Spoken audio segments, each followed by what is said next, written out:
Welcome to Political Beatdown. I'm Ben Meiselas, joined by Michael Cohen. As we approach the end of the week, we've got a lot to discuss. Obviously, on our last Political Beatdown, we broke down Donald Trump's breakdown at the United Nations, the escalator breakdown, which Donald Trump is still ranting and raving about. It's like day 3 of them whining about the escalator. It's like, just move on with that one when we all believe it was the videographer who tripped it. Regardless, like, who cares? You're the president. Just act like a freaking grown-up. So, we obviously covered that earlier in the week. It seems like an eternity ago, Cohen, but let's not forget the week started with Donald Trump. Do not take Tylenol. Let me tell you about hepatitis B. Let me tell you about MMRV.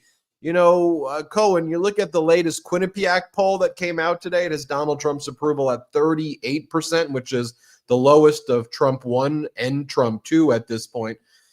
Actually, the post-Charlie Kirk moment and Trump's attack on First Amendment and divisiveness, I think a lot of Americans, because of the death of Charlie Kirk, people maybe who were not focused on the day-to-day craziness of Trump were kind of tuned out.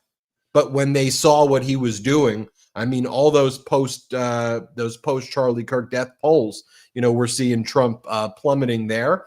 And then we have the United States government, doing Argentina bailouts. Remember when they told us Javier Milei in Argentina, their libertarian MAGA president, was this genius?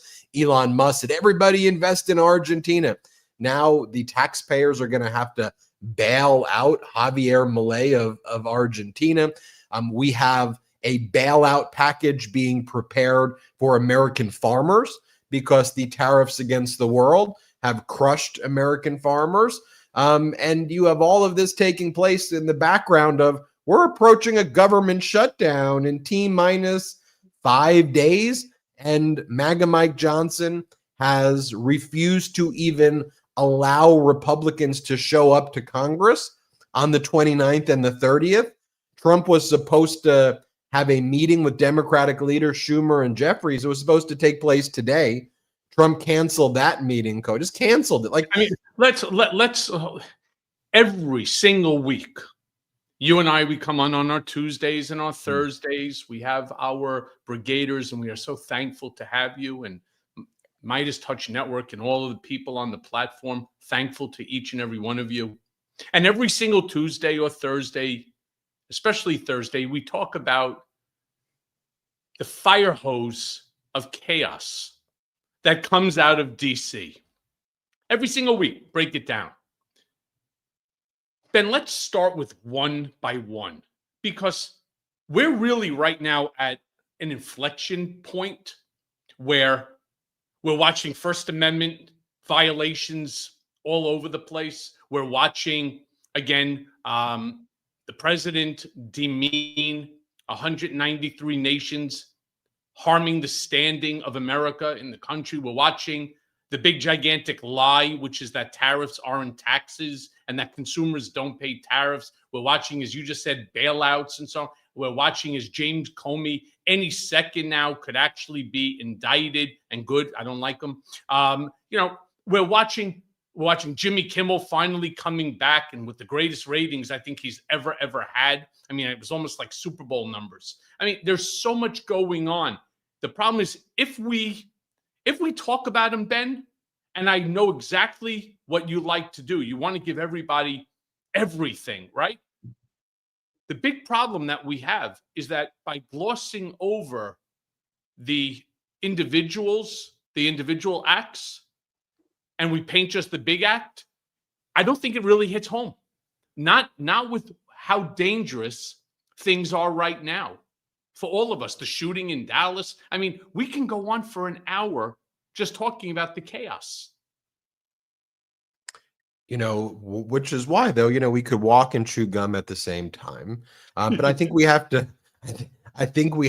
connect certain things, though, right? Like when we talk about Trump family corruption, they announced this week they're bringing back the Trump vodka, and they posted Trump vodka. You have Don Jr.'s daughter. I think her name is her name Kai or Kai. Kai. She's getting in on it. She posted all of these. She has a clothing line, and she's using the White House to sell the clothing. Like all of her photo shoot was taken at the White House and using basically the endorsement of the White House for a clothing line. Then you have the UFC fight in front of the White House that they're talking about, right? You have the destruction of the Rose Garden and turning it into Club Rose Garden, which is like this, a cabal, a club for the Republican cabal where we, the taxpayers, are paying for basically the White House to turn into Mar-a-Lago. And in this photo, for our audio listeners, you've got Bondi, you've got the Transportation Secretary Duffy and his wife right there. And they post about it too on their social media, like an exquisite meal we've had with the tunes by Sinead O'Connor, and it's like, so you have that. Then you have the 90,000 square foot ballroom that they're building, right, where they're gutting. We saw new renderings of it today. It's like 3 times the size of the White House, if you look at it. And apparently corporations are paying to have their names etched in it. I think this whole ballroom thing is illegal. I think that Democrats need to sue to stop it. I think there needs to be an injunction. And then we talk about the United Arab Emirates giving the Trump family crypto business. You skipped over something that was in the background of them sitting while they were having that dinner. The Wall of Fame. The Wall of Fame there. See, look at that right over the right, on the right-hand side, the Wall of Fame that had pictures of every president except, of course, Joe Biden, which it had an auto pen machine. Yeah, just keep going there. Yeah, all right, come on, a little more. Come on, you could do it. Trump won, and there goes Joe Biden. That's an auto pen machine. So, I mean, you do have to turn around and say the guy's got balls. I don't care what anybody says. I mean, to actually do that is really somewhat horrific. I mean, it's just, not to draw equivalence between the size of balls and those behavior, because again, unlike Trump, I don't pretend to be a doctor, but to me, they're very tiny balls. Like it's like a little bait. It's like who behaves like this? It's like the behavior of a petulant, it's humiliating to the United States. And it's why the language that I use frequently is moral clarity. And I've been saying over and over again, just moral clarity, setting aside Democrat, Republican, blue, red, purple, moral clarity. Like let's just find values again and principles again. But the point I'm also making, Cohen, though, especially as I was mentioning to United Arab Emirates, giving $2 billion, I think, to World Liberty Financial, or a huge number like that. At the same time, the United States opened up semiconductor technology to the United Arab Emirates. So you have that. But every one of those things, Cohen, if we wanted to, we could have a full podcast on any one of those and one of those topics. But the key thing to me is you say, okay, well, this is what Trump's doing. He's making billions of dollars. When he talks about golden age, it's a golden age for Donald Trump. But then you contrast it, all that imagery that I just gave you, the ballroom, the UFC fights, bailing out Argentina, et cetera, with what's going on with the American people right now, right? And, you had Brooke Rollins, Donald Trump's agriculture secretary.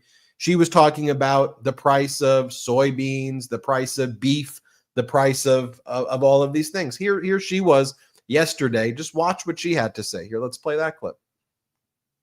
That alongside, of course, the president's effort to realign America around American products and making all of these new deals, we are at a point where we're looking at the harvest, where we're looking at our soybean, corn, wheat, sorghum, cotton farmers who are facing very, very difficult times. We are currently in conversations here at the White House, across the government, on a farmer aid package. In our current programming right now, we've got about $13 billion moving out under ECAP, which is our old farmer payment system based on losses from last year and the year before. So this would be in addition to that, in partnership with our colleagues on the Hill. We should have an announcement very soon, perhaps in the next couple of weeks. One last Wait, are you turning around and saying that we now have to bail out our farmers? Because my understanding, and Ben, correct me if I'm wrong, But this administration in 9 months has taken in $17 trillion in tariff money. That's what they None said. of which, by the way, none of which was paid by you, Brigaders, or me, or Ben, right? Maybe by Brett and Jordy. They're not the smartest, so maybe they're just paying taxes. But no American is paying tariffs. The only people that are paying the tariffs are the country of origin. So if, in fact, we took in what would amount to about just shy of 60% of our GDP, more, by the way, than China's GDP, $17 trillion. Why is it that our farmers' products, which is predominantly soy and so on, wheat, why is it that we're not exporting? Why is it that we have to bail them out? Why is it that the government is potentially going to shut down in just 5 days? If there should be so much money floating around, 17 trillion, my friends, I want each of you to go ahead, grab a pen and a piece of paper and try to write out 17 trillion in terms of a number. All right? Just understand that's how big a number it actually is. And yet, we're talking about government shutdown. We're talking about having to bail out farmers. Seriously? I'm very confused. Because under Donald Trump saying all these countries are buying our farm products. Not only that are they buying our produce, but they're paying the tariffs, apparently, right? They're paying us all of this money. So how could this possibly be a situation? So we're bailing out the farmers in the United States. In other words, welfare for farmers. We've gutted programs for farmers to also utilize and get their produce to starving people because there's USAID. Right. So if we were going to bail them out, we just incinerated their produce to starve people internationally while our farmers got screwed. Okay, that doesn't really make much sense at all. But maybe now we're bailing. Makes perfect sense to me. But now we're bailing out Argentina. Javier Milei, who Trump and MAGA said this guy is a model for what America should be doing, right? He had the chainsaw, Milei, the way Elon Musk had the chainsaw. He was at all of the CPAC conventions. Milei was MAGA's guy. He'd hug Donald Trump, right? And then Elon Musk said, everybody invest in Argentina. And they tried to sell us, 6 months ago, too, that Argentina's reducing its inflation. They're getting great. Well, apparently we have to bail them out right now. And here is Kevin Hegseth, Donald Trump's national economic advisor, talking about we're going to bail out Argentina first, everybody. Here, play this clip. Hegseth has done very careful math about. And so anybody who thinks that they can cause a panic in Argentine markets has to understand that the U.S. is going to be a firm backstop to that. It's not that we're trying to put our finger on the scales of an election. We're trying to just make sure that market manipulators don't influence the election. So should we have a confidence then that the U.S. will support Argentina? Yes, the U.S. 100% will support Argentina and, of course, support the will of the voters. But again, there have been times where there are people who do things like they call them naked short attacks and so on, where market turmoil can be created ahead of an election by, people who maybe don't even care so much about the country as much as the story. So let me get this right, Cohen. Is it the radical leftist trans migrants doing naked shorts in Argentina? Is that what's happening right now? Is that what's going on? It's the trans. Those damn trans doing naked shorts. Those trans. Huh? Is it me, or does Scott Bessent remind you of Smiling Bob from the erectile dysfunction commercial? I mean, does he not remind you with that Kevin Hegseth, this guy? Does he not remind you? Can we just take a quick picture of him and put it up? All right. And I'm going to hold up my Smiling Bob here. He's that fucking weird. I mean, what are you smiling about? The world is upside down. You got shootings going on. You got bailouts that make no sense. You got farmers losing everything. You're upset about a statue that was put up with you and Jeffrey Epstein. I don't know. You just embarrassed America before 193 countries. You're attacking trans people on everything. Everything falls to the radical left lunatics who are all trans. And so, I mean, the First Amendment violations going on all over the place. Can somebody tell me what this idiot is smiling about? Yeah, Kevin Hassett then goes on in this interview with Bartiromo where they talk. Hold on. And now I want to show you Smiling Bob. I think they're cousins, maybe brothers. I think just so people know, Kevin Hassett has been one of these guys who have been wrong about everything. Like his entire life is being so wrong, which is why he rose to the top of MAGA. So he comes up with all of his, crazy economic theories, and he's always wrong. So right before the .com bust in 2000, he was out there saying, we're like a whole book about this. Like, now's the time to buy. This is only going up. And I forget if it was like one day after the book published or one day after his big marquee article about how he said the stock market back in 2000 was going to go up another 30% and literally crashed like the very next day. Like, yeah, but what you don't realize is that he actually put a short in, right? Well, that's probably what he did. That's the MO of all of them. But then you have, just watch how in this next clip though of Smiling Bob and Maria Bartiromo. So in her wind up to the question, she'll say, so we don't see any inflation happening right now. Everything's great.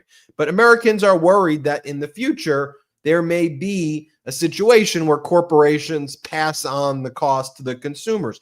What do you say? Right now, things are amazing. But what do you say to people who are worried in the future? So what she sets up is the foundation is based on the false premise. Like, there is surging inflation right now. Americans know prices across the board on virtually everything are going way up and things are less affordable.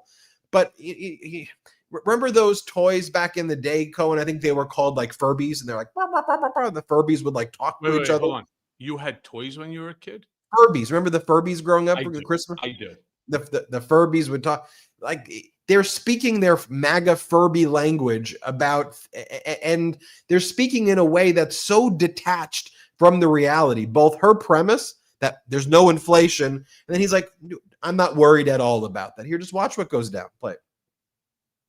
Therein lies the question in terms of whether or not that growth leads to ultimately companies passing on price increases. I mean, we haven't seen the inflation because we're looking at these numbers and they're low. But do you think at some point something's got to give, that companies will stop eating the tariffs and, in fact, start passing it on to consumers? The way I think about it, I don't worry about that at all. And the way I think about it is, last time we had inflation below 2 and really high growth because there was a supply side boom from all of the Trump policies. And so if you have a supply side boom, then you can have growth without runaway inflation. The way to think about it is, suppose that productivity all of a sudden miraculously was 20% higher. Then that would mean unbelievable. But that's their bizarro world they create with everything, and it just looks like North Korea. Like, I don't know what I'm even watching there. Like, now, if they wanted to say there's inflation right now, but it's still lower than many people thought it was going to be, I would disagree with that. But at least they're rooted in like some foundational attack. I think inflation right now is surging. The data reflects that it's surging. The prices are being passed on to us, the consumers, because the things we're buying are more expensive. Look, and they're out there in Club Rose Garden, yes, golden ballrooms, UFC fights, Trump's with the king in the UK doing gold carriage rides. That's that. To me, that's Americans are seeing it right now, I think, Cohen. So let me be clear about something for a quick second. If you listen to these folks, the ones that want to make you throw up, Smiling Bob, Maria Bartiromo, Sean Hannity, you got Tucker Carlson, just to name, just because they popped up into my head. I really need to sort of lay it out in the most simplistic of ways. Every one of them are financially rich by anybody's stretch of the imagination. Now, they're not Elon Musk rich. They're not Larry Ellison rich, but they're rich. Maria Bartiromo's husband, his name is Jonathan Steinberg. He's the CEO of the finance company. He's worth about just shy of $200 million. Sean Hannity makes like $40 million a year. Tucker Carlson, if I'm not mistaken, his family is the Swansons from like Swanson's Dinners, those fish stick shits and so on. They all are wealthy. And why is it that they do what they do? Why is it that they say what they say? Because $150, $200 million, $500 million, it's not enough. No, they want more. It's all about greed. And they're willing to basically put everybody else in the country into the toilet for their own benefit, for their own financial benefit, because they need another house, they need another boat, they need another tax write-off of a plane. And that's really what it's all about. So you could justify anything that you want if you're doing it for your own financial reason. Oh, yeah, absolutely. Punching the guy in the face, it was absolutely worth it. He turned around, he looked at me cross-eyed. And if you could make money off of that, absolutely, 100%. Oh, I TikToked it like Logan Paul or the other one, his brother. I mean, that's the whole problem here. They have no empathy because it's not about empathy. It's not about doing the right thing for America, for seeing everybody have an opportunity at the American dream, about financial security. In fact, they're the first ones to turn around and to say that nobody, and I mean nobody, should be receiving, for example, SNAPs, government assistance food stamps. All right, why? Well, I don't know. Because the Trump administration said so. They need to cut, fraud, waste, and abuse. You know why? Because it doesn't change anything for them. Do they care if their blueberries or strawberries or their milk or their water costs not $5, but $20? You think that they're still not going to eat like kings and queens while everybody else is lucky to find scraps? This is the problem. And this is what's going on in D.C. And this is what we have to fight. Across the board, Cohen, I mean, you could go to every issue. You could go to who's running Trump's economic policy? That guy, right? Who's running Trump's health policy? RFK Jr., what the hell happened? What kind of debacle is that? Who's running the military right now? Pete Hegseth, a weekend Fox host. Did you hear the news about Hegseth, Cohen, that he's ordered all the top generals and admirals and all the other highest ranking military officials, about 800 of them across the world, to come to Virginia next week at the Marine Corps base right there in Quantico. He didn't tell them what is going to be discussed, but he said you need to show up immediately, and he's going to speak to them about who knows what. When you actually look more about this Washington Post reporting from Dan Lamothe, he also mentions that the Pentagon had no objections to him publishing this story, which was a kind of a weird thing to read in a disclaimer in his tweets or his X posts or whatever, where he said there was no objection by the Pentagon in what I wrote, which is like, why would you even need to say that? Because the Pentagon is censoring the speech of journalists and what they're saying. But you have all of the, just from an operational perspective, putting all the people in the military who are at the top ranks in one location in Virginia also doesn't exactly seem like it is a safe thing to do. But that's what Hegseth's doing. You've got the EPA administrator, Lee Zeldin, being asked about the climate. Like, are you worried about climate change? Like, are you concerned about it? Or is climate change a hoax? And here's what Lee Zeldin says when he was on Fox this morning. Let's play it. Lee, I can't believe just years when everybody would say climate change was a third rail. Don't bring it up. The president says it is a hoax. It is a con job. Where do you fall on this? The president is absolutely right. And we've seen it in the name of climate change, these left-wing policies willing to cause extreme economic pain for people who can least afford it. Yeah, great. That's right. As we watched, for example, New York years ago get obliterated. I think it was Hurricane Sandy. Then, of course, you had the one that destroyed Sanibel Island. We see tornadoes, hurricanes, Florida battered all the time. You see all the stuff going on in California with the fires, with the heat. I mean, let's be real. There are actual scientists that are out there, oceanographers, oceanography scientists that are turning around and telling you that the waters in the ocean have increased in temperature. Well, you increase the temperature of water, meaning there's more evaporation into the air, which then again brings more precipitation. Lo and behold, more flooding. Yeah, we had the flood in Texas. You think this is coming from nowhere? Really? So science is telling you.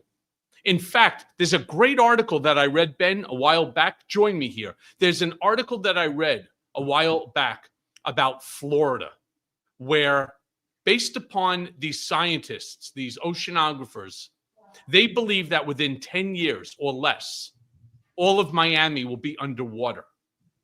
I want people to think about that for a second. Miami, because most people have been there at least once in their life, is going to be underwater because of the rising ocean. You turn around and you see, for example, the glaciers cracking off, but they're not cracking off small little pieces like an ice cube that you could put in your drink. We're talking about the size of a state falling into the water. Well, what happens when that glacier melts? Now, it's not going to melt right away, right? Because the water's still cold. So it'll take 5 years to melt, 6 years. All that water gets absorbed in the ocean. There's no drain there that you get to just reroute it. These people are actually putting our children and future generations in trouble, in danger, and they just don't care because they're earning money on it every day. Yeah, but the wild thing, though, is that America's money, America's economy gets screwed also. Like every aspect of what Lee Zeldin said there was just completely wrong and dangerous, from saying that climate change is a hoax to support wacky leftist economic ideas. And it's economic ideas. I guess what they're referring to is wind energy, solar energy, which is creating a boom for China's economy. And it was creating a manufacturing boom here in the United States under former President Biden. So there was a manufacturing boom objectively, and now there's a manufacturing and construction recession taking place. And by the way, have you noticed there's been kind of, I don't think this has been talked about a lot, like just almost total silence on economic data recently? Didn't it seem like every week we were getting economic data and all of a sudden, I know that they stopped publishing the annual inflation, data and a report on hunger, but like it just seems like a lot of the government data that would come regularly when I'd wake up on Thursdays and Fridays are not being released right now. But and when they are released, based on what Trump's done to the various agencies, do we trust anything that's going to come out of it? But this also would help our economy, help the environment, and Trump's against it. And he wants to bring back coal. He loves the way coal looks. I mean, it's very strange, very dangerous.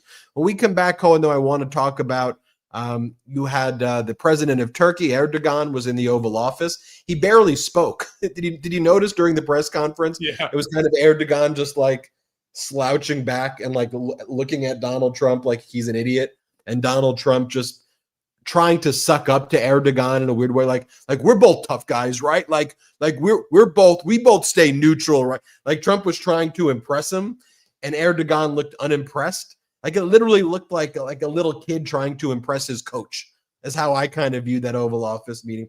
And then we should talk more about the shutdown that's a few days away. You've got Trump and MAGA Mike saying it's, Democrats want to help trans and migrants, and that's why they want to shut down the government, which is the most ridiculous thing. It's like, Donald Trump, you haven't even had a single conversation with that. You're refusing to talk to Democrats at all. You canceled the meeting.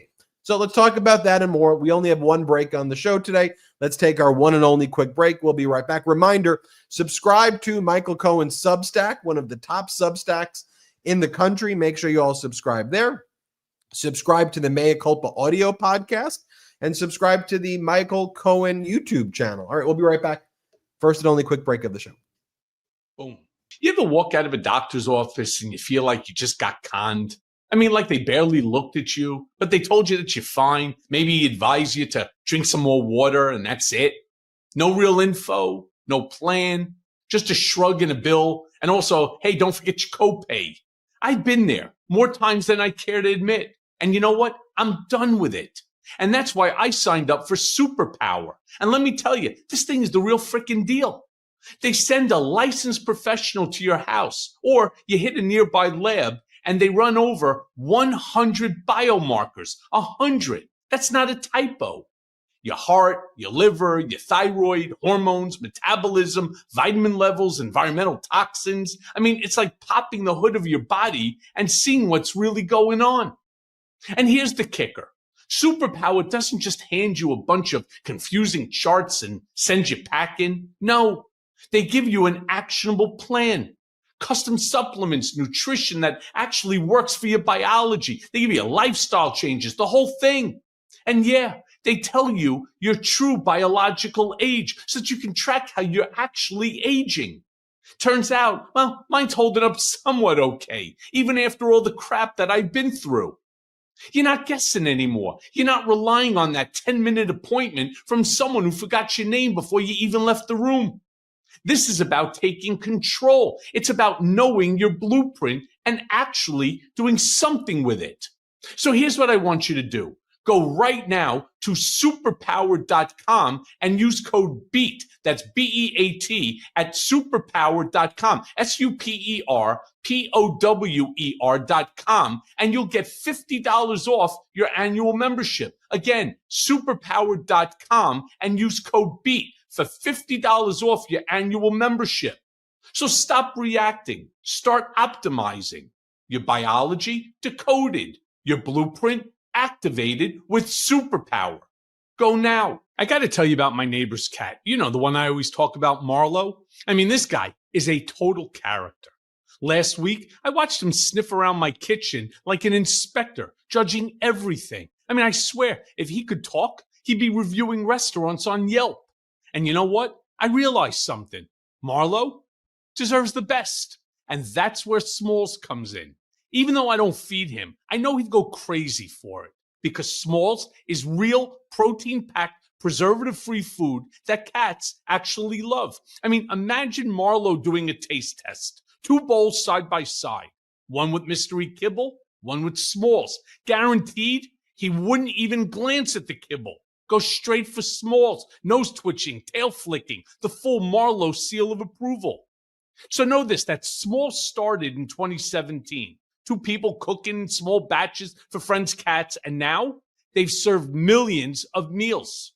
Fresh, healthy recipes that give cats shinier fur, more energy, fewer hairballs, and a litter box that doesn't make you question life choices. And if your cat doesn't love it, Smalls will refund you. No risk, no questions. So here's the deal. For a limited time, because you're a Political Beatdown listener, you're going to get 60% off your first order plus free shipping. So go right now to smalls.com/beat. That's Smalls, SMALLS.com/beat for 60% off plus free shipping. Treat your cat, or just imagine Marlo enjoying every bite. It's worth it. Welcome back to Political Beatdown. We've got a lot to discuss, and shout out to our sponsors. Great ad reads right there, Michael Cohen. I want to talk about Trump's Oval Office meeting with Erdogan. President of Turkey. Erdogan, was I saying it wrong? Yeah, Erdogan. Erdogan of Turkey. You have Donald Trump just saying in a social media post, I want you to go after Comey, Schiff, and New York Attorney General Letitia James. You know, one of the things, though, Cohen, like regardless of what you feel about Comey or whoever, to me, there's a broader issue, though. If you're the FBI that has to develop cases, right? Just setting aside those people. You're developing cases. You're a career prosecutor working at the DOJ in some state, and not, doesn't even have to be Virginia. As a criminal defense attorney, the arguments would be fairly easy to make to a jury right now that, look, they're going after my client. You've seen the posts out there. They're going after my client because of X, Y, and Z. And Trump's posting about it. Trump's doing this. Just look at what happened in the Luigi Mangione case, like over this past week, right? Problem. You had Karen Friedman-Agnifilo, who's a lawyer. The lawyer, she happens to host a show on this channel, and she's Mangione's lawyer. They argued, hey, looks like Trump's violating, all of the local rules, because they keep on mentioning him and saying that he was part of a leftist political assassination plot, trans, whatever they were saying, and that's going to prejudice the trial. And the federal judge called out the DOJ and said, you can't do this. Like, this is not the way the system works. You can't do that. When I'm glad the judge did that or any judge who does that across the country, because that's just, we have to enforce what these rules are. And, just think about a case like Mangione or any case like that. You're having criminal defendants make arguments to even in cases that may or may not be, meritorious cases, because of the reckless, haphazard nature of it. Just think about if that presents a danger to society. Look in New Jersey, where Alina Habba, because she refuses to leave, like all of those prosecutions right now, right, in the New Jersey Federal District Court, are all under doubt because she may not be a legitimate, or the courts have held that she's not a legitimate United States attorney. So, Cohen, regardless of what your views are on a specific person, X, Y, and Z, there's a broader issue here of due process, of how the system's supposed to work. And when Trump posts, Pam, go after X, Y, and Z, he's not just hurting that case, because he is hurting that case, because that's going to become an exhibit. He's hurting every case across the country where there may be meritorious cases to be brought. So listen, you're not wrong about that. The first thing that criminal defense attorneys turn around and say to you is say nothing, because every single word that comes out of your mouth could be used at trial in order to destroy the case. I also want to bring up for a quick second. So you have Erdogan sitting there in the Oval Office. And I want to remind everybody that in 2018, in fact, I remember the day exactly, it was October 2nd, there was an American journalist by the name of Jamal Khashoggi who was murdered in Turkey in the consulate. And I never heard a single word from Turkey onto it. I believe Erdogan was in charge at the time. And I don't believe that there was any significant investigation into what happened. I know that we learned down the road that it was the Saudi government that had entered this consulate in Istanbul, Turkey. And I want to just remind everybody that Jamal Khashoggi had a family. I, by chance, happened to be friends with his cousin. And they still miss him every single day. A loss of life because Jamal Khashoggi, a journalist, wrote bad shit about Mohammed bin Salman, who by coincidence happens to be Jared Kushner's best buddy. I have a real problem. I have a real problem with this. I have a real problem with the fact that there is no respect anymore for our First Amendment. I warned everybody going back years now. I have yelled it as loud as I can, right from the rooftops from the top of the rooftops here in buildings in the city to the mountains. If I can climb the mountains to yell it and people would listen, I turned around and I told you what was going to happen in this country. I was the litmus test. Remanded back to prison because I refused to waive my First Amendment constitutional right. And not because I'm asking you for any pity. I'm not looking for pity. What I'm looking for is to make sure that it never happens to anyone else ever again, because the pain that gets associated with is enormous.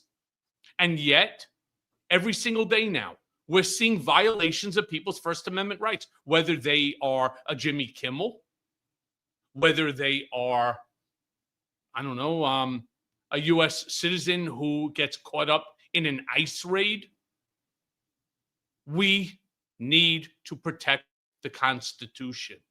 We need to grow as a community, grow so big that we cannot be stopped. And I get so angry. And a lot of you follow me on various different social media platforms. I get angry, and why?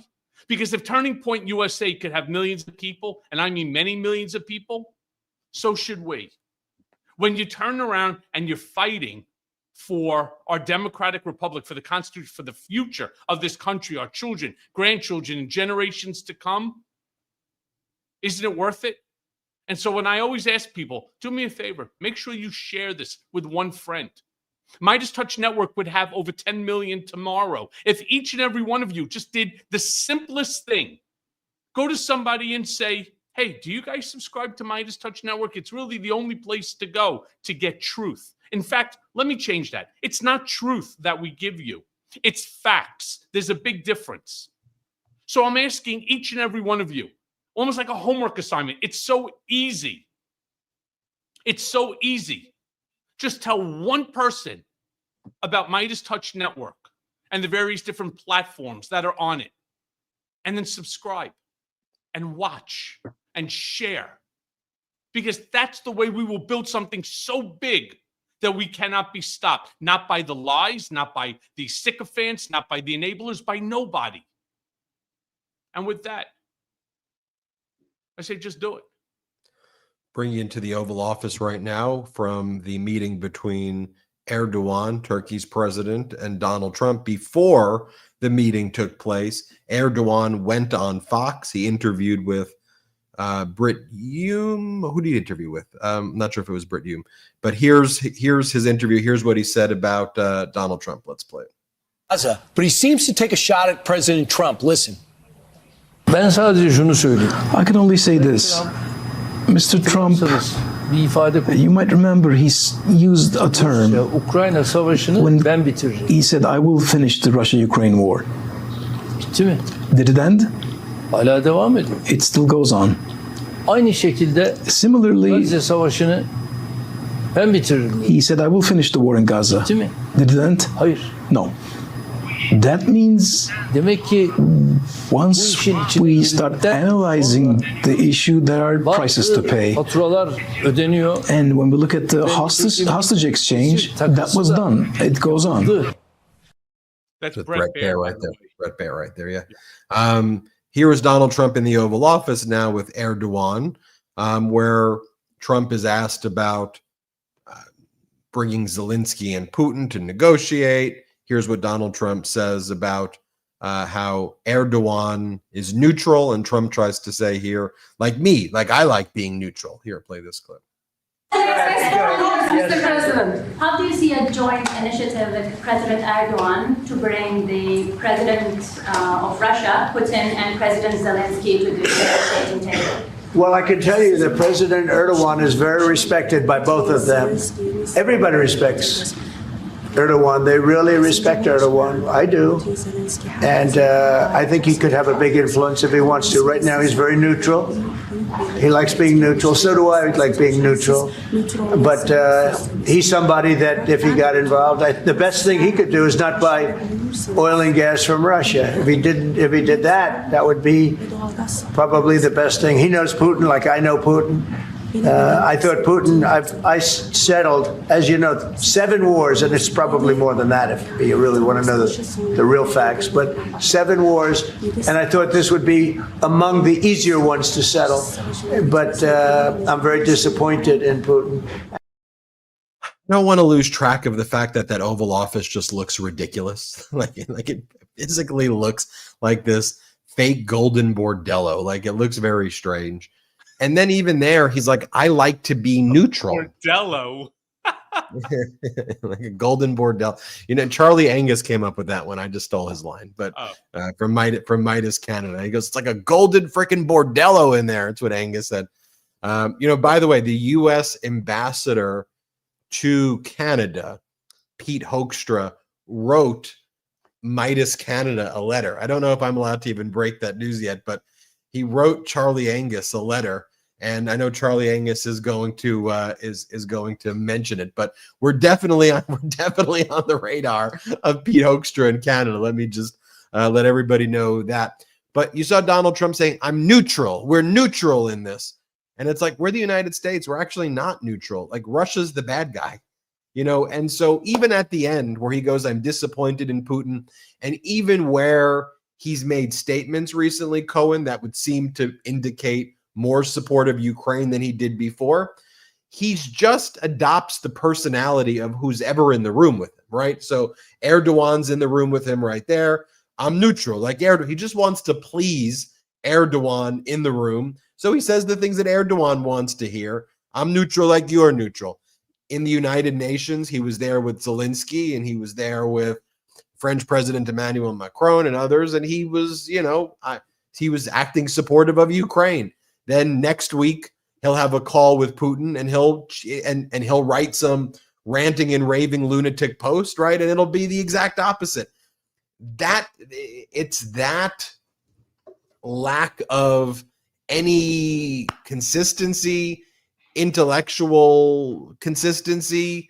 It's a real problem, and it's across everything and this is not about, again, Democrat, Republican. I don't even know what he's talking about there, Cohen. And you see Erdogan sitting down there looking at him and is like, oh, what the hell am I even seeing here? Let me show you this clip from that same meeting as well, in the Golden Bordello, as I like to call it, that's now become the Oval Office. I mean, it looks ridiculous. So right now, one of the things that Trump and Russ Vought, the Office of Management and Budget Director, are saying is that if there's a shutdown, they're going to fire way more government employees, not even furlough them, like just fire government employees. That's that's how they think that they're building leverage against Democrats. They're going to do that. That's all part of the plan. Anyway. This is part of the plan. This is part of Project 2025. And if I can please just remind our brigaders who wrote Project 2025, who orchestrated Project 2025. Oh yeah, Russ Vought, the same guy. And by the way, Russ Vought, you get the two fingers salute, you fucking asshole. Project 2025, which is like 65-70% of it, they have already done. They've already put out executive orders on like 70% of Project 2025, which is a manifesto. I don't care what anybody says. It is a 921-page manifesto on how to destroy America's Democratic Republic. I mean, why would anybody want to destroy something so good, something so important to the world? We have been the beacon of democracy, of normalcy for 250 years, until all of a sudden you bring people in who absolutely have, number one, are out of their league. They are over their skis in the job. And you put together a manifesto how to destroy your own country.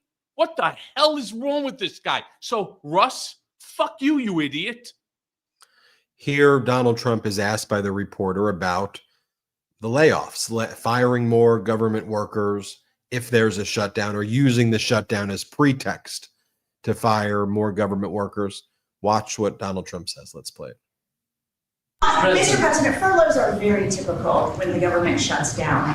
Why is the administration directing federal layoffs of federal workers this time around? Well, this is all caused by the Democrats. They asked us to do something that's totally unreasonable. They never change. They want to give money away to illegally, people that entered our country illegally. They want to give them massive federal money. And we don't want to do that because it means everyone's going to just keep pouring back. Right now, we have absolutely perfect borders like you haven't seen in many years, even better than I had great borders during my 4 years, but these borders are stone cold closed. You can only come into our country legally now, but the Democrats want to give it all away. They want to open up the borders. Take a look at that. Big thing. They want to open borders again after what we're going through now, getting rid of prisoners, getting rid of all of these people dropped out from mental institutions, drug dealers, drug addicts, everything. They're putting everybody into our country. It's all ended now. But this is what Schumer wants. This is what the Democrats want. They want to have, and they want to take our money. We're doing well because of tariffs. We're doing unbelievable. We're making more money than we ever. So I just want to show the receipts. You know what just they so did, by the way? They took them out of the mental institutions and they made them all cabinet members. Yeah, exactly. Well, Donald Trump believes that insane asylums are people seeking asylum. And I'm going to do a video on this tomorrow, and it's part of a series that I do called All Hell Breaks Loose, where I cover the ICE raids and the ICE disappearing people. Some horrific videos out of a federal court in New York where ICE agents literally ripped apart a family and then like kicked to the floor. By the way, you do great things with those videos and how you put them out there. You know, honestly, I want people also to understand the importance of independent journalism, because you don't get truth. You don't get facts from television, you know, whether it's cable news or even mainstream media. It's all opinion now. And it's opinion based upon who it is that they're trying to placate. So, you know, I know that you're going to be putting out soon also Brian Karem's documentary. I mean, I know it because I'm actually in it. And it's so important. It's so important that there exists a network like this in order to combat the lies on the other side. And if you don't combat the lies, you know what they say, what Stalin always said, the more you repeat the lie, the more the lie becomes the truth. You know, but there's a reason why Trump loses most of his cases in court, whether it's the criminal case where you testified in Cohen, whether it's the civil cases, the E. Jean Carroll cases. You know, when you go the distance with Trump and you have to be in a forum where evidence is presented, right? Okay, well, what did you say? What did this witness say? What did that witness say? What does the document say? What is the video? And you have to build foundations, right? That it's authentic, that it is relevant. And when you strip out all of the propaganda noise, you can convince 12 jurors or 9 jurors, depending on the forum or fora, that Trump did what the allegations are. And the jury is selected in a voir dire process by Trump's lawyers and the prosecutors, or the plaintiff's lawyers and Trump lawyers. So it's not like, you know, you're getting this ultra biased jury pool, but Trump consistently loses when the evidence goes before the jury, because if this was a case, you would say, okay, well, Donald Trump just said that, all of that stuff about transgender and migrants and border and all of these things. But Donald Trump was the one who ordered Republicans don't talk to Democrats at all on any topic. Don't yet alone negotiate. Just have no discussions. So if you were in a court of law, right, and Donald Trump was the witness, you would say, Mr. Trump, isn't it true, though, that you told Democrats or you told Republicans do not have further discussions with Democrats? Yes or no? Blah, blah, blah, blah, blah, blah. Yes or no? All right, let me refresh your recollection. Play the tape. And you would play the tape in the court. Here, play the clip. How does President Trump deal with the government? Well, we have to get Republican votes. That's all. If we do, we have the majority. So we have to get. But don't you have to get 60? Don't you? No, we're going to do a probably continuing resolution, or we're going to do something. So we're going to do something that. Here's the problem: the Democrats they're sick. There's something wrong with them. Schumer is, you know, at the end of the rope. He's going to be defeated in the next election. If you gave them every dream right now, every dream that they've, you know, they want to give away money to this and that, destroy the country. If you gave them every dream, they would not vote for it. That's how bad. I told them, don't even bother dealing with them. We will get it through because the Republicans are sticking together for the first time in a long time. Look, we got I call it the great, big, beautiful. So, Mr. Trump, this is what you would say in trial. Indeed, it is true that you said don't even have conversations. And Mr. Trump, wasn't it you who previously said when Obama was in office that if Obama didn't meet with all of the sides, he would be the one to blame for the shutdown? Blah, blah, blah, blah, blah, blah, blah. No, you said I don't remember saying that. I don't remember. Can you refresh my recollection? I will refresh your recollection. Play the clip.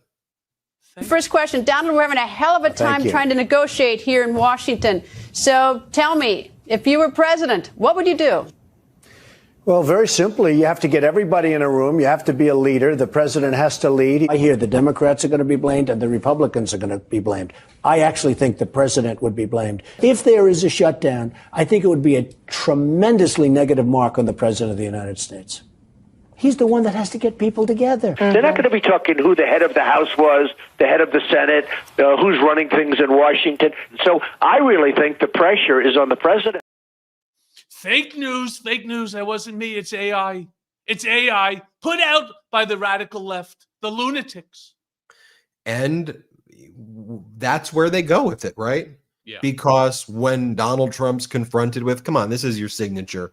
This is the birthday card that you sent for Epstein, right? In 2003. This is what you did. Like, it is what it is. We got you, right? What does Donald Trump do? It was a forgery. Okay, so it was a forgery. So Kash Patel's opening up an investigation. What for? Well, apparently there's a time traveler who forges president's signatures, who knew that when you were a Democrat in 2003, you would become a Republican, run for president, and try to cover up the Epstein files, and then frame you in 2025 over a birthday book, where, frankly, in the note itself, while creepy, if you had a legitimate explanation for it, it's far less creepy than some of the other things that you said, unless what it actually means is what's actually implied by enigma, and secrets will always remain and all of that. So there's a time-traveling forger, but that's where they are, Cohen. And if you were in a court of law where evidence and receipts and facts matter, and the defense lawyer, in this case Trump's argument was, yes, it's a time-traveling forgerer here who did that, as the plaintiff's lawyer, you would say, I rest my case. And you would win every time. But it's why, going back to the theme of this episode also, you need a healthy information environment, because courtrooms with the rules of evidence tries to create a healthy information environment where all the extraneous, irrelevant stuff, hearsay, doesn't come in. And all we try to do on this network, again, more than just be like, I love these Democrats, this is my favorite candidate. I really don't care about it. What I care about is good, accurate, authentic information. And in a situation like this, here's what I know. The Democrats, Jeffries and Schumer, say they want to meet with Donald Trump. We may not even want them to meet, but they say they want to meet, right? Donald Trump says, I don't want to meet. I was going to meet, but I'm canceling the meeting. Trump says to Republicans, don't talk to these people at all. Have no conversation. So to me, it's not me like shilling for Democrats or supporting them to say Trump's to blame here. If Trump did meetings and I saw it and he was saying, hey, look, we need to bail out the farmers because here are the issues. Can you give me this? I'll give you that. And I watched it, right? And then I observed it and I was like, you know what? I don't like this package, but I don't want to see a shutdown. You know, I'd want to see realize it. just how dangerous a shutdown is to the government.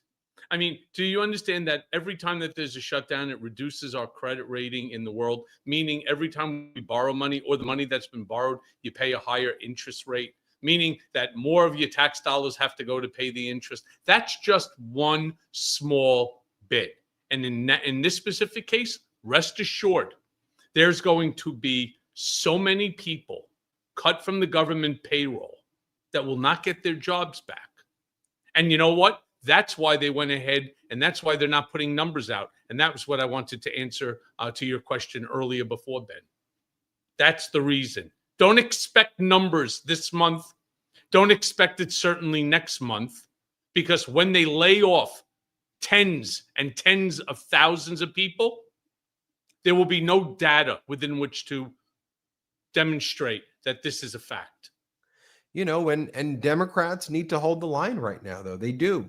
You know, what can't happen is what happened last time, where the House was united, and then there were a number of senators who said, you know what, we're gonna vote for this continuing resolution. They have to hold the line. They have to hold the line. People's health care is on the line right now. Like, this isn't some abstract issue. This isn't some issue. By the way, we should care about trans people, and we should care about gay people, and we should care about treating even, yes, we should treat migrants with decency like human beings. We shouldn't be treating them, horrifically and as subhuman and all these horrible things. But just, if your Affordable Care Act plan, your premiums are about to go up by 3 times. That's going to bankrupt a ton of families. So Democrats are on the right side of this issue. Trump and MAGA is going to throw every buzzword: trans, crime, migrants. Then Fox is going to blast it, and New York Post and right-wing media, and they're going to push it. And Elon Musk's algorithms are going to push it over and over and over and over and over again. But I want to go back to the clips that I just showed you. Trump said, "I'm not even meeting. No conversations. Don't speak to Democrats." Okay, well, if you don't speak to Democrats, then to me, you forfeit even any ability to make those arguments. But we'll follow this. We'll see where it goes. And all we can do here on this network is use our platform to get out the best information possible. So the place you can get great information is Michael Cohen's Substack. If you have Substack, you should sign up for Substack. Even if you want to read other things other than me and Cohen's Substack, Substack's a great resource. But subscribe to Michael Cohen's Substack. Subscribe to Michael Cohen's YouTube, The Michael Cohen Show. Subscribe to the Mea Culpa audio podcast, wherever you get audio podcasts. Subscribe to the Midas Touch podcast while you're at it as well. And then next week, Cohen, you and I will be doing Patreon, patreon.com/political beatdown. And watch the show I do with my brothers this evening, 8 Eastern, 5 Pacific. I watch it. We'll see you then. Thanks, Cohen. Great to see you. Always. Great seeing you all, Beatdown Brigaders. Shout out Midas Mighty. Shout out Beatdown Brigaders. Boom.